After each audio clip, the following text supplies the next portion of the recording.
faithfully delivering value, interpreting great books from around the world. Hello, this is Sally's Book Club. Today's book for interpretation is A Global History of Piracy, authored by pirate history expert Peter Lair, lecturer at the Center for the Study of Terrorism and Political Violence at University of St. Andrews, Scotland. And no. Peter Lair, have you heard pirate stories? Do you know any famous pirates in history? Feel free to share in the comments section. In 1997, Japanese manga artist Eiichiro Oda began serializing One Piece in a comic magazine. Over the next 2 decades, this pirate-themed adventure manga swept Japan and gained massive global influence. To date, One Piece has sold over 510 million copies worldwide, with theatrical films consistently achieving high box office and merchandise featuring characters like Luffy, Zoro, and Chopper selling hot.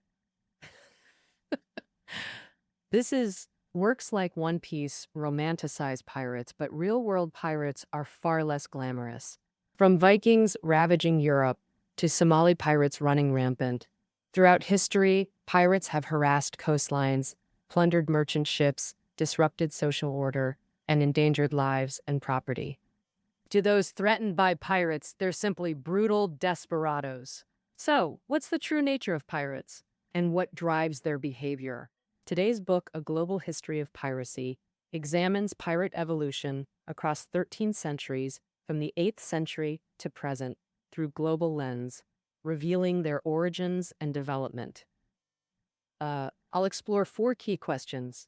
First, what types of people become pirates? Second, how pirates execute raids. Third, what countermeasures people employed against pirates. Fourth, why piracy persists despite crackdowns. Now to the first question. What types of people become pirates? The answer seems obvious. Consider who robs banks or armored trucks. Undoubtedly greedy individuals chasing quick money, which holds some truth. Remember, in low productivity ancient times, hard work yielded limited wealth. With minuscule get-rich chances, pirating sometimes offered better prospects. For example, 17th century English peasants were bound to land, toiling intensely, yet surrendering most harvests to feudal lords, keeping minimal portions, struggling in lifelong poverty. And then, in contrast, pirates could earn between 1,500 to 4,000 pounds annually, comparable to today's British middle class, enough for a comfortable life. If they pulled off a major heist, like robbing a merchant ship laden with silver, spices, and porcelain, profits could reach millions of pounds, with each participant securing enough wealth for life. Of course, most consider this immoral and would rather endure hardship than turn pirate, yet immense profits still tempt some to risk it. Thus, historically, some did become pirates, seeking overnight riches. But the author notes this wasn't the norm. Because extreme risks deterred most, risks, first from governments. Under 17th century English law, stealing even £1 meant hanging. In other words, capture guaranteed death for pirates. China's Ming and Qing dynasties also cracked down hard on piracy. Chen Zhui, originally from Chaozhou, Guangdong, later became a pirate in Southeast Asia. He entrenched himself in the Strait of Malacca, building a massive pirate empire with over 10,000 members and hundreds of warships. They plundered ships, raided coastal towns, unsettled Southeast Asian nations, and severely disrupted Main diplomacy. Emperor Yongle personally ordered his elimination. Chen was eventually executed publicly in Beijing. Such examples abound, showing how government crackdowns deterred would-be pirates. And, moreover, before the 16th century, age of exploration, sailing itself was perilous due to immature navigation, running aground, getting lost, lacking supplies, or capsizing in storms were common. Even seasoned sailors struggled, let alone pirates. A farmer hastily trading plow for piracy might die before glimpsing wealth. Unless utterly desperate, ordinary folk wouldn't become pirates. Exactly! Desperation is piracy's true root cause. The Vikings, who once terrified Europeans, exemplify this. Viking literally means people from fjords, specifically Nordic residents from modern Norway, Sweden, Finland, and Denmark. This region's cold climate, barren soil, and countless fjords, rivers, and mountains hindered agriculture, causing widespread hardship. To survive, Vikings formed raiding parties early on, targeting the nearest British Isles. From the 8th to 11th centuries, Viking pirates ravaged the British Isles, England, Scotland, and Ireland, marking the Viking Age, while also raiding European coasts and penetrating inland via river systems. In 885 AD, Vikings amassed 700 ships, sailing down the Rhine and Seine to besiege Paris, retreating only after fierce resistance denied them easy plunder. Simultaneously, another Viking group landed in Lithuania, advancing along the Dnieper River, looting and occupying towns. By late 9th century, Vikings controlled Kyiv, modern Ukraine's capital, and conquered surrounding Slavic tribes. Through intermarriage, Vikings and Slavs blended into the Rus people, rowers, establishing the Kievan Rus state, considered the origin of modern Russia. Such transitions from pirate to ruler were exceptionally rare. As the saying goes, once a thief, always a thief. Most pirates couldn't redeem themselves. But what if backed by authorities? Ridiculous! Why would officials support pirates? Actually, they would. England's most famous pirate, Francis Drake, was state-sanctioned. And originally an explorer, Drake discovered Spain's annual treasure fleets from America, lavishly laden ships guarded by Spanish Navy, and Frank Beesday. Since pirates avoided them, these ships had weak defenses. Drake thus proposed raiding them to Queen Elizabeth. With England competing for colonies against Spain, striking the enemy seemed perfect. Elizabeth gladly issued a letter of marque authorizing Drake to plunder Spanish merchant ships. From 1577 to 1580, Drake systematically raided Spain's Atlantic routes, crippling their overseas trade. Drake's plunder, worth £90 million today, significantly enriched the English crown, making it Europe's wealthiest monarchy. A delighted Elizabeth knighted Drake and appointed him vice admiral, perhaps the highest honor ever bestowed upon a pirate. Other European nations followed suit, employing these so-called legal pirates against rivals. In the late 18th century, France and the U.S. clashed militarily. France deployed privateers to patrol America's east coast, plundering merchant ships and paralyzing U.S. overseas trade. This tit-for-tat raiding pattern victimized all parties. Frankly, it benefited no one.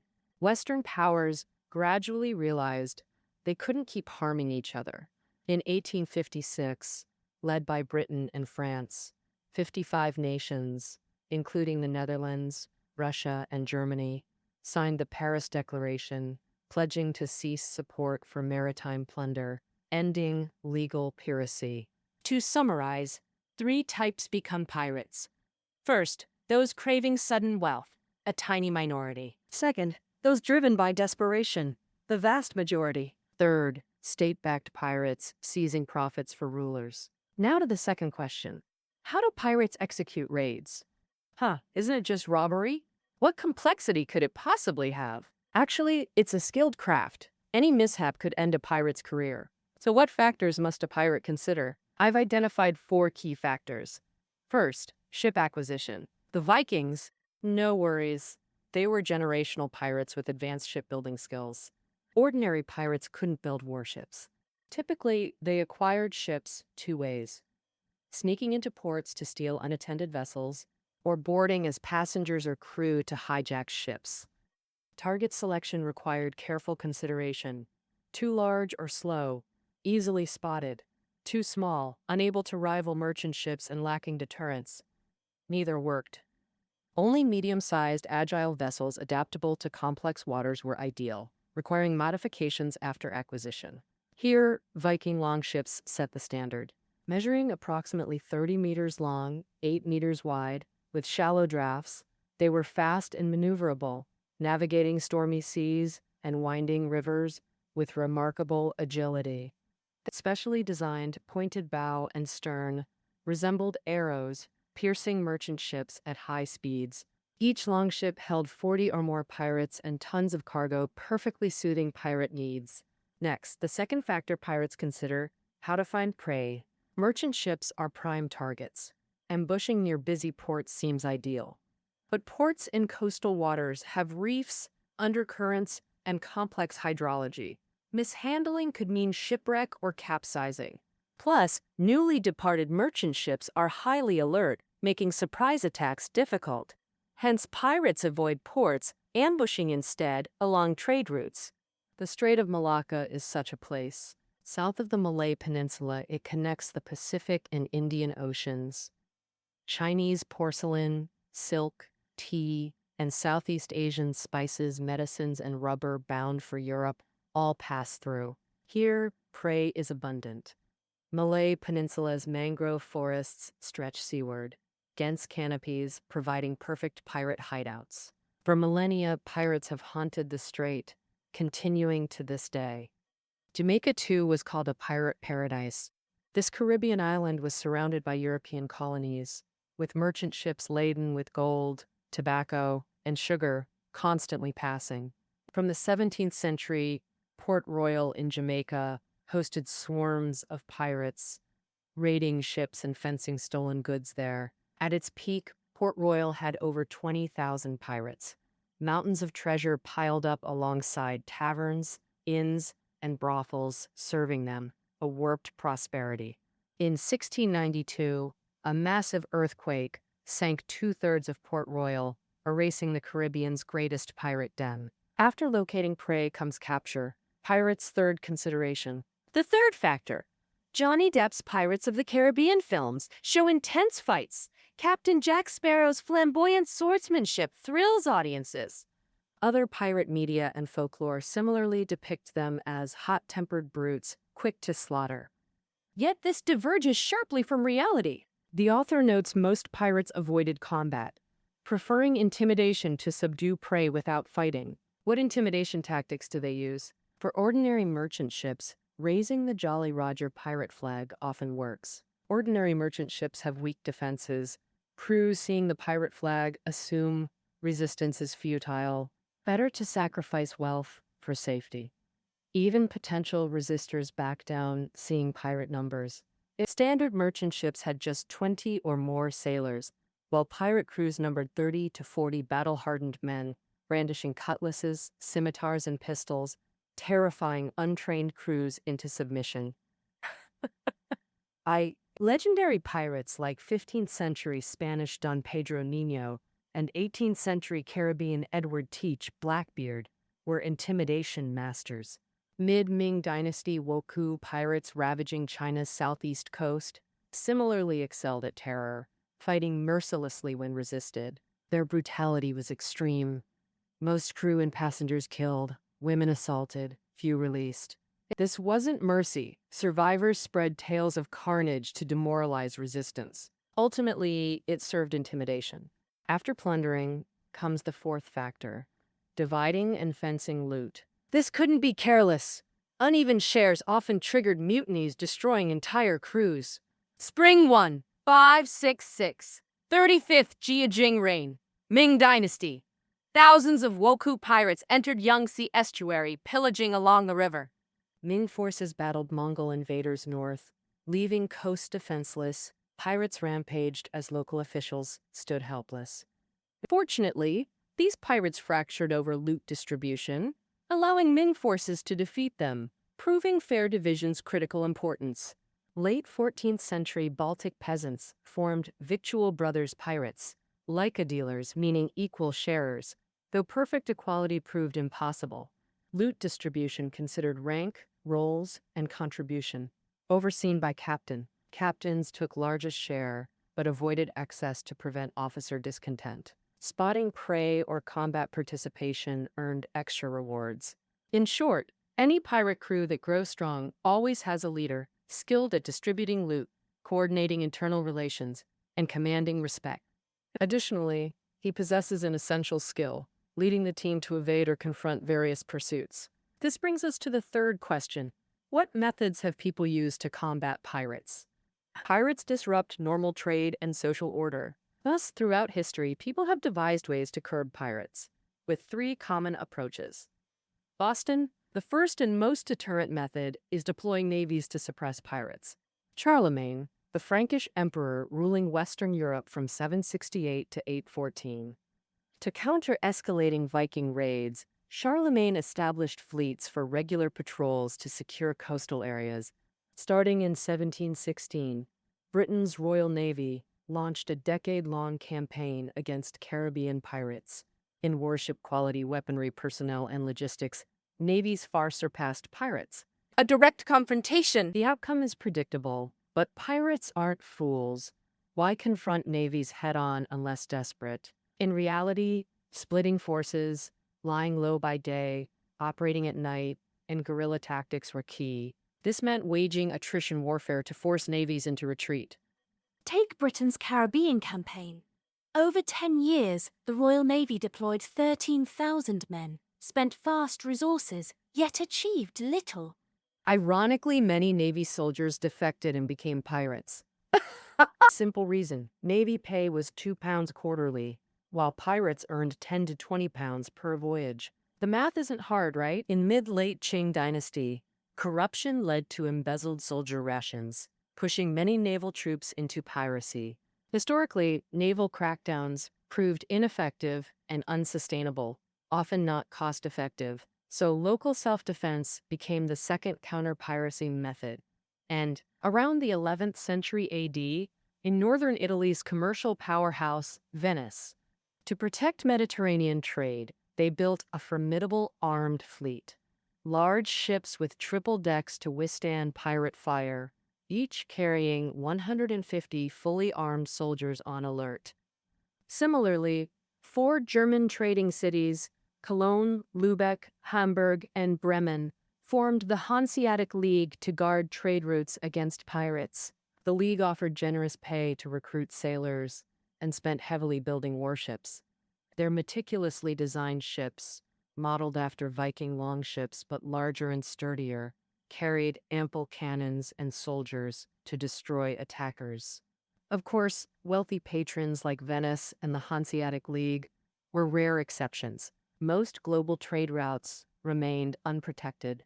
Moreover, merchant ships often sailed in convoys, including armed vessels, to boost defense, sometimes deterring pirates. But convoy sailing wasn't foolproof. Slower ships risked straggling, winds or currents disrupted formations, prime opportunities for pirate strikes. Thus, some bold captains sailed solo, trusting their expertise to evade pirates, though success was uncertain. Ultimately, it depended on fate. Official crackdowns had limits. Civilian self-defense wasn't foolproof either. Were people helpless against pirates? Not entirely. A third method emerged: hiring pirate hunters. Pirate hunters, as the name suggests, specialized in capturing pirates, often ex-military or reformed pirates themselves. The latter were likelier since piracy, while lucrative, carried extreme risks. In contrast, pirate hunting offered legitimacy with comparable effort. A tempting career switch, governments encouraged, since who knew pirates better? Henry Mainwaring's story typifies this. Mainwaring was an English pirate active during Queen Elizabeth I's tolerant reign. When James I succeeded in 1603 and cracked down on piracy, Mainwaring pivoted. He petitioned James, claiming he only attacked Dutch, French, and Spanish ships, never English, proving his loyalty. James pardoned him on condition he eradicate British Isles pirates, turning Mainwaring into a dedicated pirate hunter. Proclaiming himself His Majesty's new servant, he devoted himself to hunting former comrades. Leveraging deep familiarity with pirate tactics, Mainwaring achieved remarkable capture efficiency. He also authored a treatise on the origin, general situation, and suppression of piracy to share expertise. Mainwaring analyzed pirate psychology, tactics, and distribution patterns, proposing targeted solutions like harsh punishment for leaders, while leniency for rank and file to dismantle crews. These strategies were widely implemented. For his outstanding service, Mainwaring was knighted, promoted to vice admiral, and became a member of parliament, a model of spectacular reinvention. Oh, monster. China, too, had successful precedents. Zheng Chenggong, the famed anti-Qing commander, had a father, Zheng Zilong, who began as a pirate before accepting Ming Dynasty's amnesty. After Ming's collapse, Zheng Chenggong remained loyal to southern Ming resistance, fighting along southeast coasts as crucial anti-Qing force. He also reclaimed Taiwan from Dutch colonizers. Thus, the three primary counter-piracy methods: naval suppression, civilian self-defense, and hiring pirate hunters. With hunters covered, you may notice these address symptoms, not root causes. Eradicating piracy remains an ancient challenge without perfect solutions. Why does piracy persist despite suppression? This leads to our fourth question. The clearest answer: poverty. Recall the main reason people turn pirate. Desperation. Generally, poorer regions have higher piracy rates. Today's three major piracy zones: Somalia, Aden Gulf, West Africa, Gulf of Guinea, and Southeast Asia, all impoverished areas. Take Southeast Asian waters. Piracy frequency directly correlates with economic development. For example, late 20th century Indonesia had per capita GDP under $460, lower than Africa, forcing many into piracy. Entering the 21st century, Indonesia's improved economy with rising GDP saw piracy drop significantly. Since 2020, Indonesia's growth slowed due to COVID-19 impacts. Rising unemployment revived piracy, a pattern across Southeast Asia. Per International Maritime Bureau, Q1 2022 saw 38 global pirate attacks, 16 in Southeast Asia, accounting for 41%. This correlates with Southeast Asia's economic downturn. Somalia, the East African nation making headlines for rampant piracy, ranks among least developed countries. Its 2021 per capita GDP was nearly $486, ranking 52nd among Africa's 54 nations. With almost no domestic jobs, Somali youth see piracy, averaging $8,600 annually, potentially reaching $89,000 with luck. However, the author cautions against overemphasizing poverty's role. In Somalia's case, collapsed order proved more critical. After Somalia's government collapsed in 1991, foreign fishermen flooded its waters, devastating local livelihoods. Local fishermen formed self-defense groups against intruders, soon discovering a lucrative shortcut. Adjacent to busy Aden Gulf shipping lanes, they realized hijacking merchant ships paid better than fishing. These armed fishermen became pirates, attracting growing Somali youth participation. From 2007 to 2009, Somali pirates hijacked 400-plus ships, most notably the Sirius Star incident.